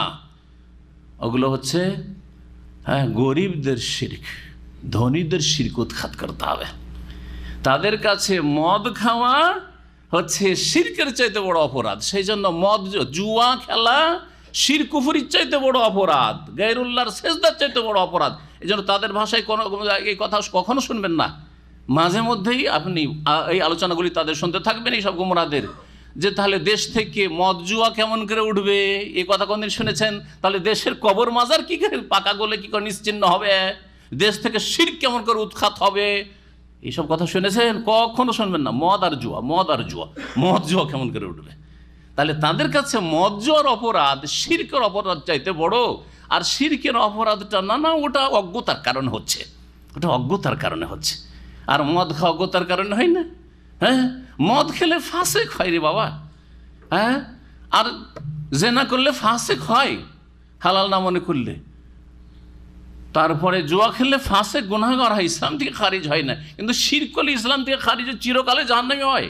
এই অবস্থায় মারা গেলে কখনো শাফাত হবে না। বোঝার চেষ্টা করুন। জি, এখন কথাগুলি তো ভালো, চোরের হাত কাটবো, কথা খারাপ না ভালো? কথা ভালো। কিন্তু চোরের হার যারা কাটতে পারবে তারা তো কাটছে না। হ্যাঁ, আর আমরা তো কাটতে চাই, কিন্তু আমরা তো যেতে পারছি না। সুতরাং যাব কিভাবে? আব্রাহাম লিঙ্কনের তরিকায় যাওয়া। কথা বুঝতে পেরেছেন? আমরা যেতেও পারছি না, একটা রাস্তা শুধু দেখছি যাওয়ার, সেটা হচ্ছে আব্রাহাম লিঙ্কন ইহুদির তরিকা, গণতন্ত্র। সুতরাং সেই তরিকে যাবে। এটা হচ্ছে গ্রামের বা ধনীর বাড়িতে চুরি ডাকাতি করে গ্রামের গরিবকে খাওয়ানো। বুঝতে পেরেছেন না? পারেন নাই? আল্লাহ যেন বুঝার তৌফিক দান করেন। আর মজার কথা কি, এরকম সত্য ঘটনা। বিহারে এক বড় কুখ্যাত ডাকাত ছিল। আমার এক ক্লাসমেট বিহারের ছিল, পড়াশোনা করেছে আমার সাথে। তো বলছি যে বড় এক ডাকাত ছিল, সে বড় বড় ব্যাংকে ডাকাতি করতো। আর ডাকাতি করে এক পয়সা খেত না সে, ডাকাতি করে নিয়ে গরিব দুঃখীকে দান করে দিত। বুঝতে পেরেছেন? তো ঠিক ওই রকমই, হ্যাঁ, চোরের হাত কাটবো আমরা, এইসব দণ্ডবিধান বাস্তবায়ন করব, হ্যাঁ, শাসন ব্যবস্থা ইসলামিক করব। আল্লাহ জানেন এদের সৎনিয়ত আছে কিনা, সেটা তো আলাদা কথা। কিন্তু কথা হচ্ছে যে তাদের আচার আচরণ প্রমাণ করে যে না, কারণ তাদের মুরব্বীদের বক্তব্য আজকাল ছড়িয়ে ছিটিয়ে আছে, বড় বড় মুরব্বীদের, আন্তর্জাতিক যারা মুরব্বী, তাদের যে আমাদের মাঝে আর খ্রিস্টানদের মাঝে আকীদাগত তেমন পার্থক্য নেই। জি, এই বক্তব্য ইউসুফ কারজাবিরও, আর এই বক্তব্য আপনার মুরসিরও। আমি নিজের কানে শুনেছি মুরসির আর কারজাবির বলছে যে খ্রিস্টানদের সাথে আমাদের তো আকীদার কোনো পার্থক্য নেই। জি, এদের দ্বারা দণ্ডবিধান কী কায়েম হয়? যারা বলছে খ্রিস্টানরাও তৌহিদবাদী, আমরাও তৌহিদবাদী, নাকি খ্রিস্টানও মুসলিম, আমরাও মুসলিম। জি, এই আশ্চর্য হয়ে যাবেন আপনি। সুতরাং এ ধোকায় থাকবেন না। আর তারপরে ইমাম মালিক বলছেন, কোরআন সুন্নাহ তার আগে বলছে যে নবীর তরিকে আসতে উসওয়া হাসানা রাসূলুল্লাহ সাল্লাল্লাহু আলাইহি ওয়াসাল্লাম। বোঝা গেছে কিনা? তারপরে খোলাফা রাশেদিন, আর না আব্রাহাম লিঙ্কনের গণতন্ত্রতে আমরা ওইখানে যাব, আর যাওয়ার পরে তখন চোর ডাকাতের হাত কাটবো, এই করবো সেই করবো, আমরা দণ্ডবিধান কায়েম করবো, যেন শাস্তি দেবো, মদ জুয়াকে দেশ থেকে শেষ করব ইত্যাদি। আল্লাহ যেন হেদায়েত দান করেন। আর আল্লাহ জনগণকে যেন বিভ্রান্তি থেকে বাঁচান। জনগণ বড় বিভ্রান্ত হচ্ছে, জনগণকে এইসব বিভ্রান্তি থেকে যেন আল্লাহ যেন বাঁচিয়ে রাখেন। আর আল্লাহ রাব্বুল আলামিনের কাছে যে হেদায়েত চাবে সে হেদায়েত পাবে, আর যে বলবে যেন আমি হেদায়েতে আছি সে কখনো হেদায়েত পাবে না। ইহদিনাস সিরাতাল মুস্তাকিম, অন্তর থেকে বলেন ইহদিনাস সিরাতাল মুস্তাকিম। আল্লাহ সোজা পথ আমাদেরকে দেখাও, যেই পথ আম্বিয়া রসুলগণের পথ, যেই পথ মুহাম্মদুর রাসূলুল্লাহ সাল্লাল্লাহু আলাইহি ওয়াসাল্লাম, খোলাফায়ে রাশিদিন, সাহাবায়ে কেরাম, আইম্মায়ে আরবার পথ। বলছেন আল্লাহ রাব্বুল আলামিন কি, যে খেতে থাকো। ওয়ালা তাকরাবা হাযিহিশ শাজারা ফাতাকুনা মিনাজ জালিমিন। এই গাছের কাছে যে এই গাছটি কি ছিল, এই নিয়ে তাফসীরকারদের মেলা মত রয়েছে। আমাদের দেশে খুব প্রসিদ্ধ আছে, গাছটা কিসের ছিল, কি খেয়েছিল? হ্যাঁ, গন্ধম। গন্ধম মানে কি দেখছেন, আমাদের দেশের লোকেরা ফার্সির এত তাদের আসক্তি যে গম বলেন না, নিজের বাড়িতে বলছে গমের রুটি, আর যখন আদমের খাওয়ার ব্যাপার আসছে তখন আরবি বলছে না, হিন্তাতুন বলতো, আরবি বলার তৌফিক হয় না, কি বলছে, ফার্সি। হ্যাঁ, গন্ধম খেয়েছিল। জি, তো আর একটি মত হচ্ছে যে আঙ্গুর, আল কারাম, এনাব, আর কিছু আর কিছু আর কিছু। আচ্ছা, যাই কিছু খাই, হ্যাঁ, তাতে কোনো লাভ আছে না লস আছে? গাছটি জেনে আমার একটু লাভ হয়েছে, এরকম কিছু হবে? গাছটি জানতে পারিনি, সেই জন্য লস হয়ে গেছে, এমন ব্যাপার আছে নাকি?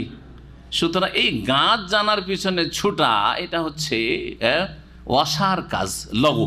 জি, যার ফলে তাফসীরকারগণ এই সবের পিছনে পড়েননি। ইমাম ইবনে কাসির রাহমাতুল্লাহ বলছেন যে এইসব কথা আর কোনো ভিত্তিও নেই, আর এসবের পিছনে পড়ার কোনো দরকার নেই। একটা হুকুম, আল্লাহ একটা হুকুম দিয়ে পরীক্ষা করবেন, একটা নিষেধাজ্ঞার মাধ্যমে আল্লাহ পরীক্ষা করেন যে এই গাছের কাছে যাবে না। উদ্দেশ্যই ছিল যে ওই গাছ ক্ষতিকর, ওই গাছের কাছে গেলে আল্লাহর নাফরমানি হলে আল্লাহ নিষেধ করেছে, সেই জন্য। আসল বিষয় হচ্ছে আল্লাহর নাফরমানি করিও না। আসল কি? আল্লাহর নাফরমানি করিও না। আল্লাহ এখানে যেতে নিষেধ করেছে, যেও না। ফাআযাল্লাহুমুশ শাইতানু আনহা, অতঃপর আদম এবং হাওয়া উভয়ের শয়তান পদস্খলন ঘটালো, আনহা, ওই গাছের মাধ্যমে। আনহা মানে বেসাভাবে ওই গাছের মাধ্যমে কি করলো? পদস্খলন ঘটালো, ওই গাছের ফল খাওয়িয়েই দিল। ফাআখরাজাহুমা মিম্মা কানা ফী, অতঃপর তাদের দুইজনকে বের করে দিল ওই সব নেয়ামত থেকে, ভোগের সামগ্রী থেকে, যাতে তারা অবস্থান করছিল জান্নাতে। সব নিয়ামত থেকে বঞ্চিত, জান্নাতের পোশাক খসে পড়ে গেল, বিবস্ত্র হয়ে গেলেন। বিস্তারিত আদম আলাইহিস সালামের ঘটনা সূরা আরাফে আছে। এইভাবে শয়তান বারবার করে বহকাবার চেষ্টা করছে। শয়তান বলছে যে হাল আদুল্লুকা আলা শাজারাতিল খুলদি ওয়া মুলকিন লা ইয়াবলা, এই একটা গাছ আছে, এই গাছটা যদি আপনি গাছের ফলটা খেয়ে নেন, এই গাছটা হচ্ছে শাজারাতুল খুলদ, মানে এই গাছের ফল খেলে চিরকাল জান্নাতে থাকা যাবে, কখনো আর কোনো চিন্তা থাকবে না যে জান্নাতে কতদিন যে থাকতে পারবো আর না পারবো, চিরকাল থাকতে পারবে। ও মুলকিন লা ইয়াবলা, এমন রাজত্ব হাসিল হবে কোনোদিন সেই রাজত্ব শেষ হবে না। কখনো শয়তান কোনো পাপকে ঘৃণিত করে পেশ করে না, মনে রাখবেন। শয়তান যে কোনো পাপকেই, যতই খারাপ পাপ হোক, সেটাকে সাজিয়ে পেশ করে, সাজিয়ে পেশ করে। যারা সুদ খায়, সুদের টাকা সাজিয়ে সাজিয়ে শয়তান পেশ করে। হ্যাঁ, যদি সুদি কারবার নাই করবি তো তোর ছেলেমেয়েরা কি করে খাবে, হ্যাঁ, তোর এই চাকরি দিয়ে কী বা হবে, হ্যাঁ, ইত্যাদি ইত্যাদি।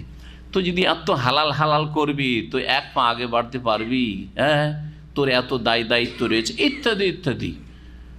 যারা এইরকমই জেনাকারী, তারা, হ্যাঁ, জেনা খুব নোংরা কাজ, এটা যদি আমার মা বোনের সাথে হইতো তো আমি কখনো মেনে নিতাম না। এইভাবে শয়তান কোনোদিন ঢোকে না। শয়তান বলে, হ্যাঁ, যে যা সুযোগ আসছে, এই সুযোগ কি আর সবসময় আসে? এইরকম সুযোগ সবসময় আসে না। আর তারপরে বিয়ে করে ওই একজনের সাথে সীমিত, আর তারপরে এত দায়িত্ব না, এখনো পায়ে তুই দাঁড়াইসনি, বিয়ে করিস না, এখন এই জেনা ব্যভিচার দিয়ে চল। শয়তান ওয়াজাইয়ানা লাহুমুশ শায়তানু আমালাহুম, আল্লাহ করে বলছেন আদম সন্তানের সামনে শয়তান পাপের কাজগুলিকে সাজিয়ে সাজিয়ে পেশ করে, সুসজ্জিত করে, সুশোভিত করে পেশ করে। ফাসাদ্দাহুম আনিস সাবিল, আল্লাহর রাস্তায় চলতে বাধা সৃষ্টি করে। শয়তান ঠিক ওইভাবে বিভ্রান্ত করেছিল আদম আলাইহিস সালাম এবং হাওয়া, বেরিয়ে যেতে হলো। ওয়াকুলনা, তখন আল্লাহ বলছে, আমি বললাম, ইহবিতু, এখন তোমরা নেমে পড়ো, জান্নাত থেকে নেমে পড়ো। হাবা তাহবিতু মানে কি? নেমে যাওয়া। নামা নিচের দিক থেকে ওপর দিকে হয় না, ওপর দিক থেকে নিচে হয়? ওপর থেকে নিচে হয়। তাহলে বোঝা গেল যে আল্লাহ বলছেন ওপর থেকে এখন কোথায় নামো? নিচে নামো। তার থেকে বোঝা গেল যে জান্নাত তাহলে কোথায় আছে? ওপরে আছে। যেই জান্নাতে বসবাস করছিলেন তিনি, হ্যাঁ, সেটা ওপরে ছিল, নিচে নয় কোথাও। জি, এই মেতু। এই জন্য আহলে সুন্নাত ওয়াল জামাতের আকীদা যে জান্নাত, হ্যাঁ, আসমানে, সৃষ্টি করা আছে আল্লাহ, আর জান্নাত সৃষ্টি আছে, জাহান্নাম। বা'দুকুম লিবা'দিন আদু, তোমাদের একে অপরের শত্রু, একে অপরের শত্রু। কে কার শত্রু?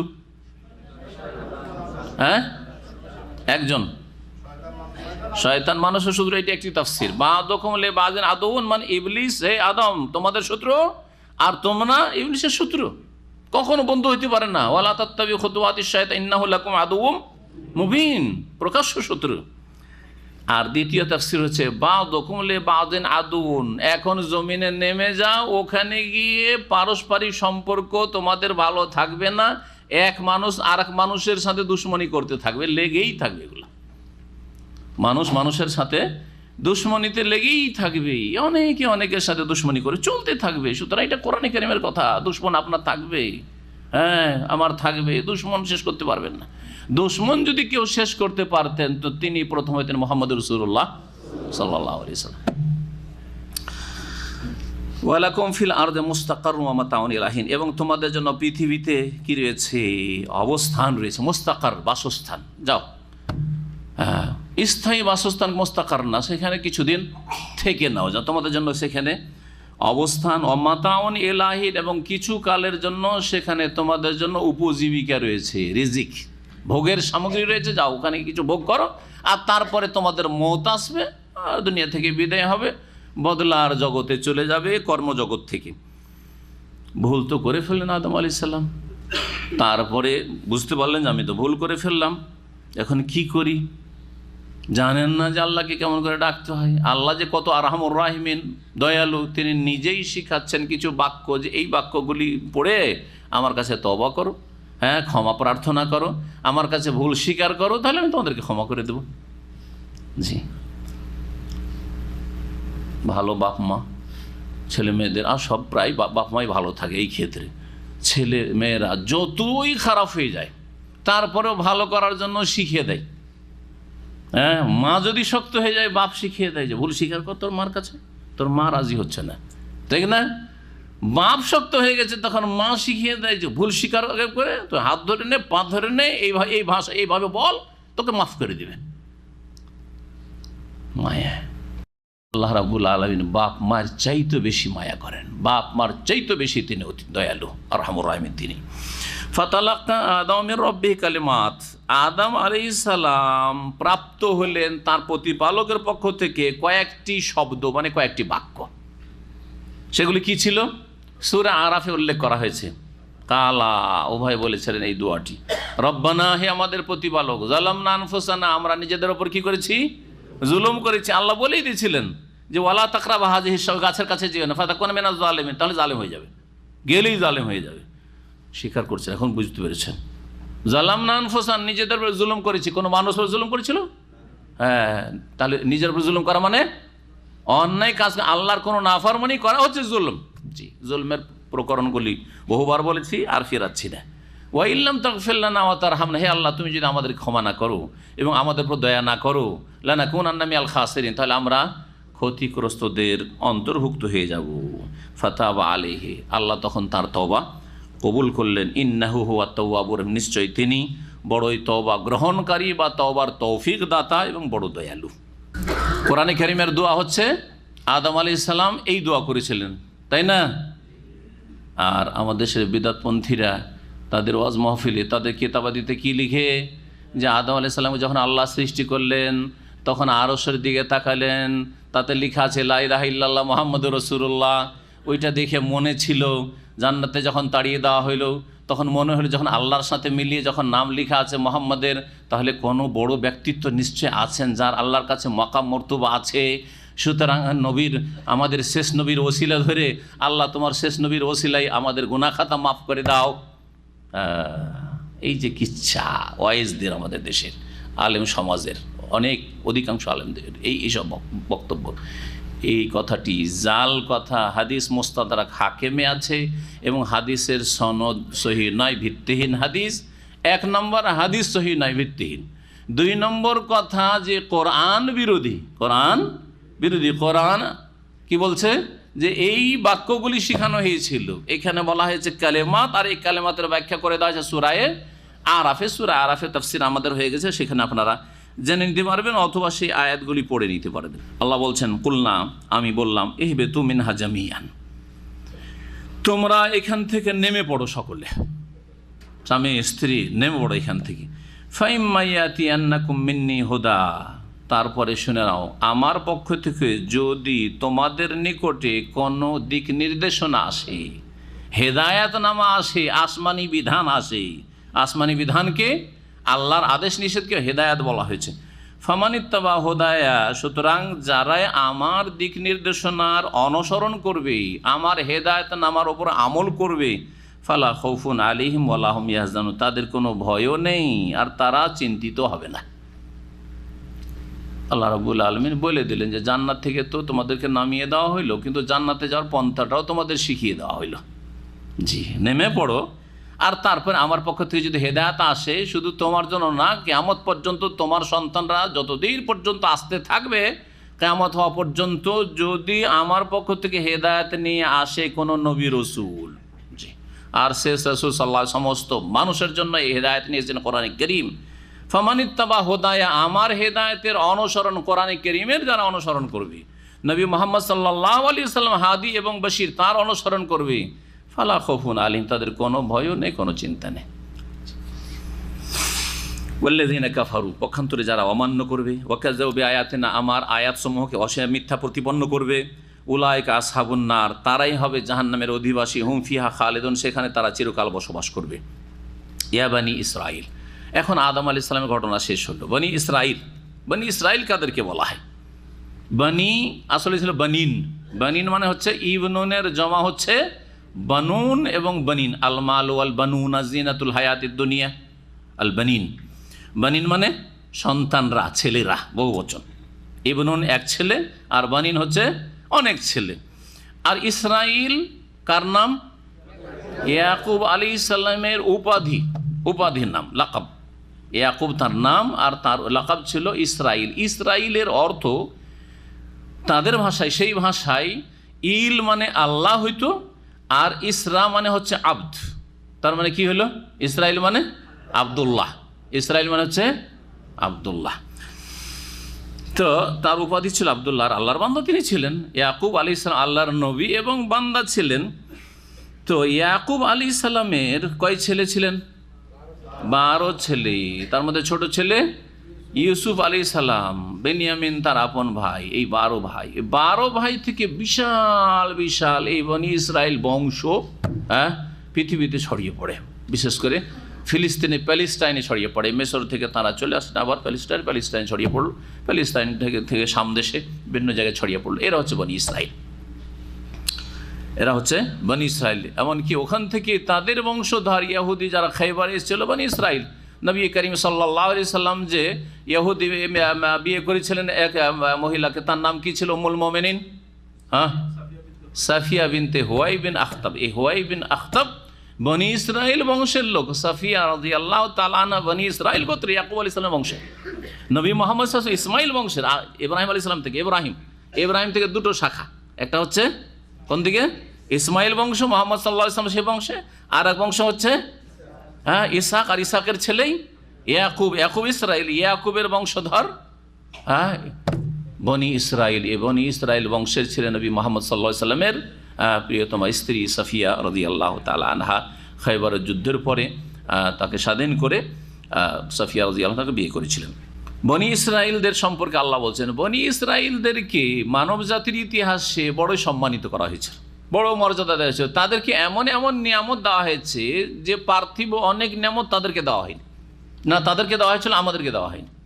এমন এমন নিয়ামত আল্লাহ তাদেরকে দিয়েছেন, যে নিয়ামতগুলি আমাদের আলোচনায় তাফসীরে আসবে। এতেই আজকে কিছু আসবে, তারপরে না হলে সামনের সপ্তাহে আসবে। সেই নিয়ামতগুলি আমাদের শেষ উম্মতকে দেওয়া হয়নি।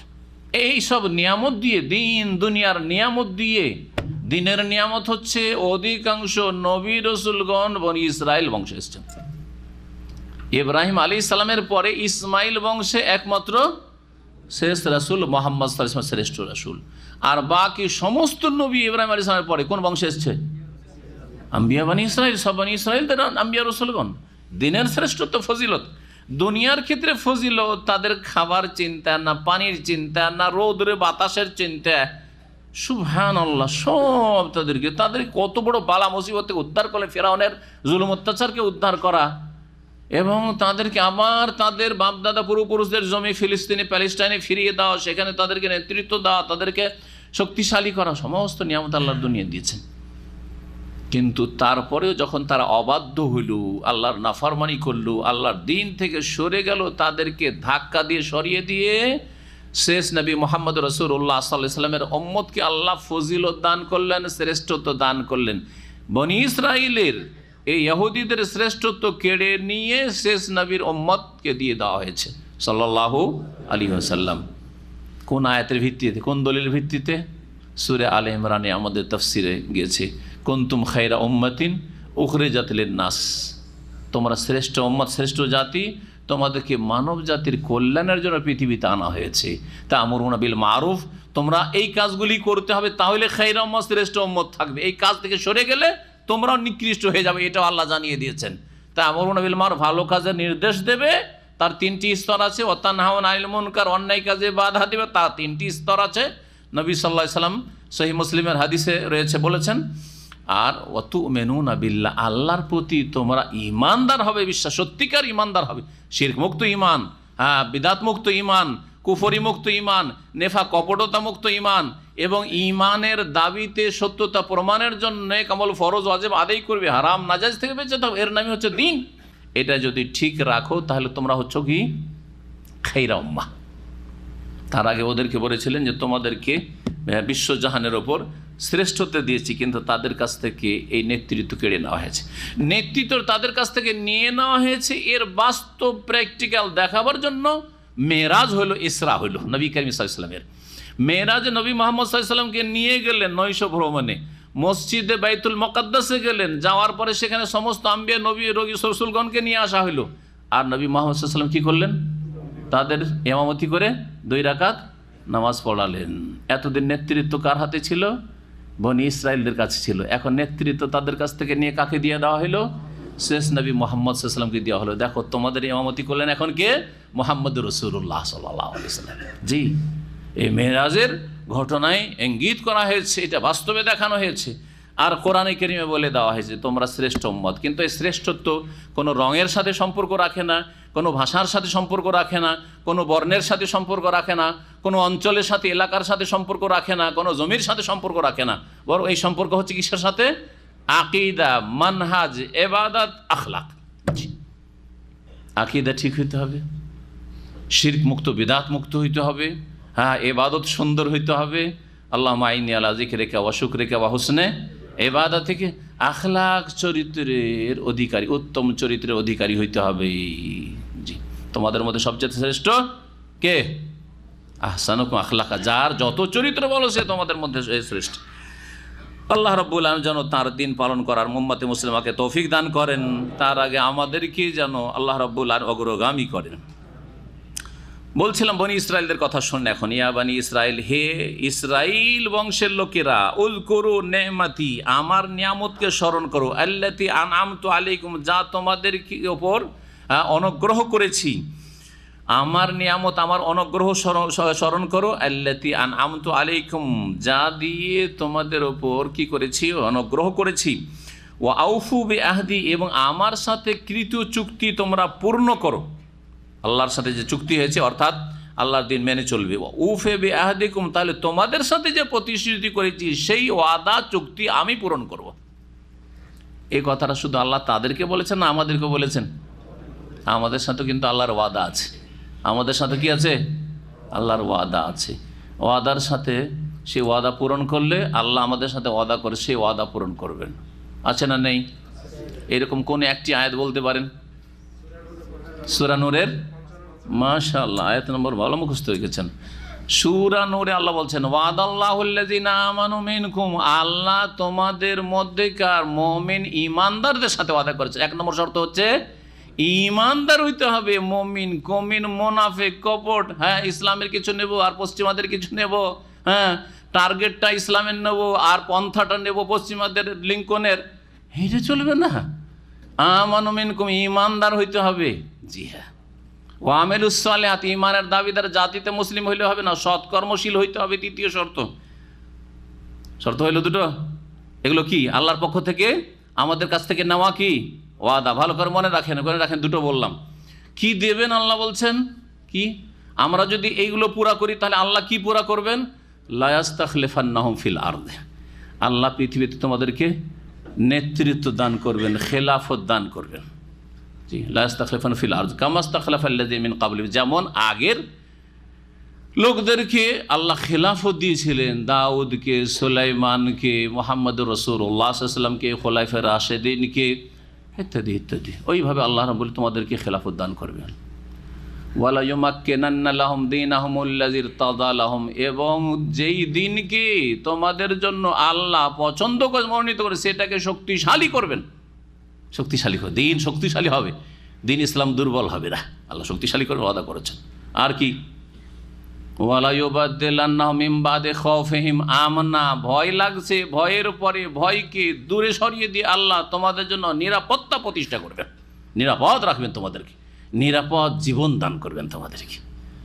আজকে ভয়ে ভীত, হ্যাঁ, ইসলাম নিয়ে চলাফেরা করতে ভয় লাগে। কেন? আমাদের চলন দোষে। ভয় দূর করে দিবেন।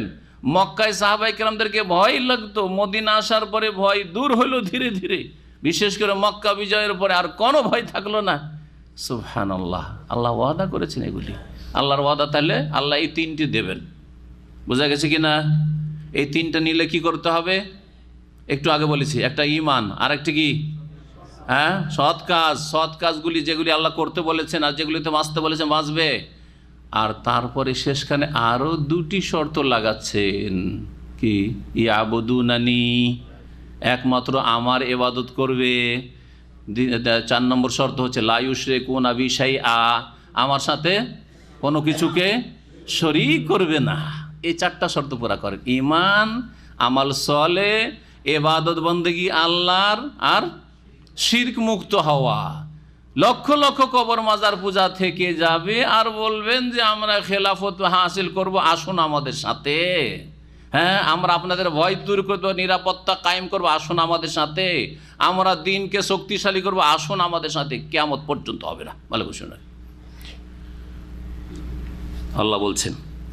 আর এই আল্লাহর কথা মানে ইসরায়েলদের সাথে যেমন কোরআনে কারীম বর্ণনা করছে, আমাদের সাথেও তাই। জি, ও আউফু বিআহদি, আমার সাথে কৃত চুক্তি তোমরা পুরা করো। উফু বিআহদিকুম, তাহলে তোমাদের সাথে কৃত চুক্তি আমি পুরা করব। ওয়া ইয়া ফারহাবুন, এবং আমাকেই শুধু তোমরা ভয় করো। ও আমিনু বিমা আনজালতু মুসাদ্দিকাল লিমা মাআকুম, আর তোমরা বিশ্বাস স্থাপন করো, ঈমান নিয়ে আসো ওই বিধানের প্রতি বা ওই কিতাবের প্রতি যা নাজিল করেছি আমি। মুসাদ্দিকাল লিমা মাআকুম, তোমাদের কাছে যেই কিতাব গ্রন্থ রয়েছে তার সত্যায়নকারী রূপে। আল্লাহ নাজিল করেছেন এক কিতাব যা ইহুদি নাসারা বনি ইসরায়েলদের কাছে রয়েছে, সেই কিতাবের সত্যায়নকারী রূপে। সেই কিতাব কি? হ্যাঁ, মনে হচ্ছে মন দিয়ে শুনছেন না। ইহুদিদের কাছে রয়েছে তাওরাত, ইনজিল খ্রিস্টানদের কাছে, আর সেই কিতাবগুলি সত্যায়নকারী হিসেবে আল্লাহ নাজিল করেছেন কোরআন। বলছেন তার প্রতি ঈমান নিয়ে এসো, মানে কোরআনের প্রতি ঈমান নিয়ে এসো। হে মদিনার ইহুদিরা, হে খাইবারের ইহুদিরা, হে বিশ্বের ইহুদি খ্রিস্টানরা, ওয়া আমিনু বিমা আনজালতু মুসাদ্দিকাল লিমা মাআকুম, তোমাদের কাছে যে কিতাবগুলি রয়েছে তাওরাত, ইনজিল, জাবুর, সেগুলি সত্যায়নকারী রূপে যে কিতাব নাজিল করেছি কোরআনে কারীম, তার প্রতি তোমরা বিশ্বাস স্থাপন করো। ওয়ালা তাকুনু আউওয়ালা কাফিরিন বিহি, আর তোমরা সর্বপ্রথম এই কিতাব আল কোরআনের সাথে কুফরিকারী হইও না। সর্বপ্রথম কেন সর্বপ্রথম আল্লাহ বললেন? সর্বপ্রথম তো মক্কার লোকেরা কুফরি করেছে, কিন্তু মক্কার লোকেরা কি ছিল? মুশরিক ছিল। আর এরা ছিল আহলে কিতাব, এরা ছিল। আর মুশরিকদের কাছে কিতাব সম্পর্কে তাওরাত, ইনজিলের কোনো জ্ঞান ছিল না, এরা পত্তলিক ছিল। কিন্তু মদিনার 3টি গোত্র যে ইহুদি, তাদের কাছে নবী সাল্লাল্লাহু আলাইহি ওয়াসাল্লাম আসার পরে তাদের সাথে চুক্তি করলেন যে এখানে তোমরা বাস করে আমরা বাস করব নিরাপত্তার সাথে, আর তোমরা ইসলামের দাওয়াত গ্রহণ করো। দাওয়াত দিলেন তাদেরকে ইসলামের। আল্লাহ রাব্বুল আলামিন বলছেন যে তোমরা প্রথম অস্বীকারী হয়েও না, অর্থাৎ তোমরা ইহুদি, তোমাদের কাছে আমি প্রথম আসলাম। এর আগে কোনো আহলে কিতাবের কাছে আমি দাওয়াত নিয়ে যাইনি। সর্বপ্রথম আহলে কিতাব তোমাদের কাছে দাওয়াত নিয়েছি। তোমরা প্রথম যদি অস্বীকার করে দাও, তোমাদের দিকে তাকিয়ে আছে ওই খেয়বারের ইহুদিরা, সামদেশের ইহুদিরা, বিশ্বের ইহুদি খ্রিস্টান জগৎ তাকিয়ে আছে। তোমরা প্রথম কুফরি করলে বাকি কাফেরগুলি যারা কুফরি করবে তাদের কুফরির বোঝা, পাপের বোঝা তোমাদেরকে উঠাইতে হবে। ওয়ালা তাকুনু আউওয়ালা কাফিরিন বিহি ওয়ালা তাশতারু বিআয়াতি সামানান কালিলা, এবং আমার আয়াতকে তোমরা বিক্রি করিও না অল্প মূল্যে। অল্প মূল্যে বিক্রি করিও, বেশি মূল্য হলে বিক্রি করা যাবে নাকি? হ্যাঁ, কোরআনখানি বক্সাতে যদি 100 টাকা করে বক্স হবে, 1000 টাকা হয়, তাহলে বিক্রি করিও না, মানে কোরআন বক্সাতে যেও না।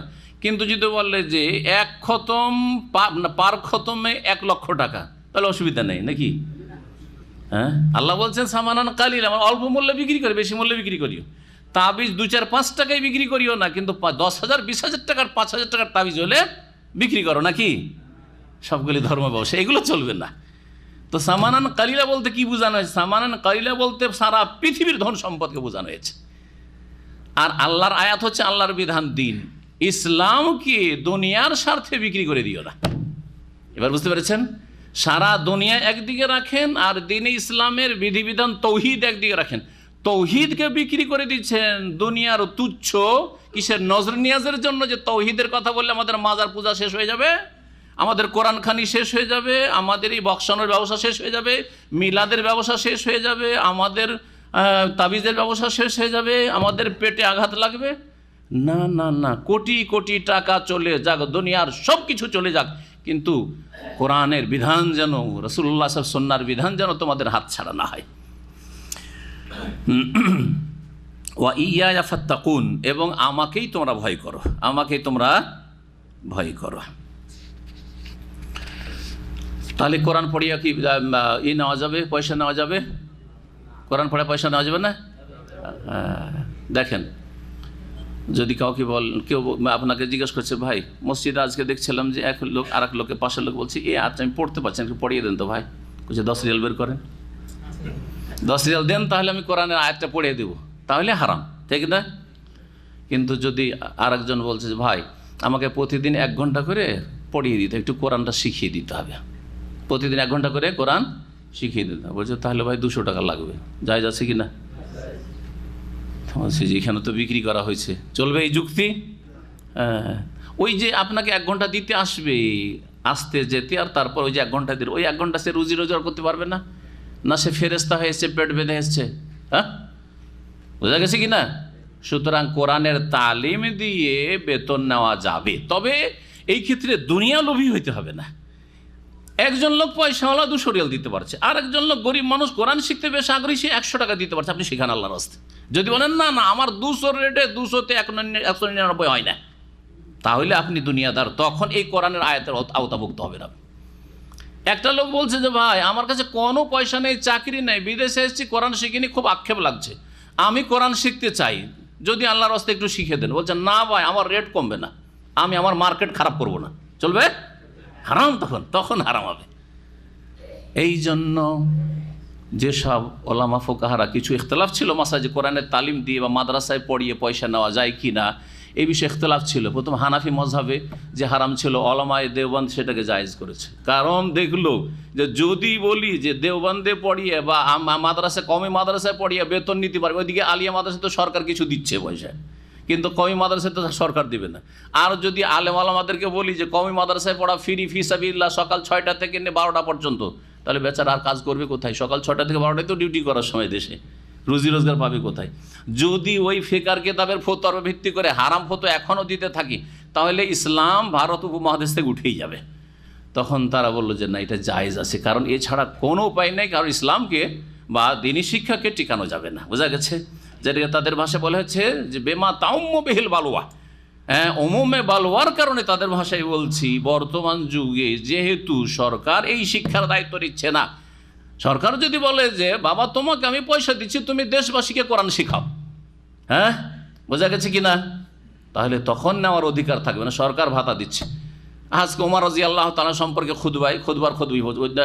খুতবা দিচ্ছিলেন। ওমর রাদিয়াল্লাহু তাআলা গোটা মাসে ভাতা কত নিতেন জানেন? বেতন খেলাফতির 24 ঘন্টা, রাত্রেও ডিউটি, দিনেও ডিউটি, সারাদিন তিনি হচ্ছেন সব কিছু। বিচার করলেও তাকে প্রধান বিচারক, আর যদি দেশ পরিচালনা করেন তাও তিনি দেশের রাষ্ট্রনায়ক, সব কিছুই তিনি। আর তিনি রাস্তায় পাহারাও দিয়ে বেড়াচ্ছেন, সব কিছু করছেন। আর তার বেতন কত ছিল জানেন? কত হাজার হইতে পারে বলেন তো দেখি? কয় শত টাকা হইতে পারে বলুন তো দেখি? আশ্চর্য হয়ে যায়, মাত্র 2 দিরহাম ছিল। দিরহাম হচ্ছে রৌপ্য মুদ্রা, রূপার টাকাকে দিরহাম বলে। আর 2 দিরহাম মানে 8 আনা হয়। 2 দিরহাম, ভালো করে শোনে, 2 দিরহাম মানে মাত্র 8 আনা, 1 ভরি চাঁদি না, 1 ভরি চাঁদি না, ভালো করে শুনে রাখেন। 1 দিরহাম সমান 25 প্লাস একটু, জি ভালো করে শুনে রাখেন, মাত্র 2 দিরহাম। যার ফলে ছেলে মেয়েদের কোন রকম করে খেয়ে দিয়ে কুতলায় আমুত, খেয়ে দিয়ে কোনো করে বাঁচও যাতে মরে না যায় বাচ্চাগুলি। এই জন্য এর চাইতে ভালো তিনি পারতেন না? তিনি যদি মনে করতেন যে আমার গোল্ড দিয়ে, স্বর্ণ দিয়ে বাড়ি হইতে হবে, হ্যাঁ, স্বর্ণের দরবার হইতে হবে, আমার স্বর্ণের থালা বাসন হইতে হবে, সব কিছু দিয়েই করতে পারতেন। এত ঢেল ধন সম্পদ, হ্যাঁ, রোম আর পারস্য দেশ থেকে তার কাছে গনিমত আর ফেই আর খারাজ আর কত রকমের ধন সম্পদ এসছে বাইতুল মালে, কিন্তু একটি পয়সাও তিনি ভক্ষণ করেননি। এর নাম হচ্ছে ইখলাস।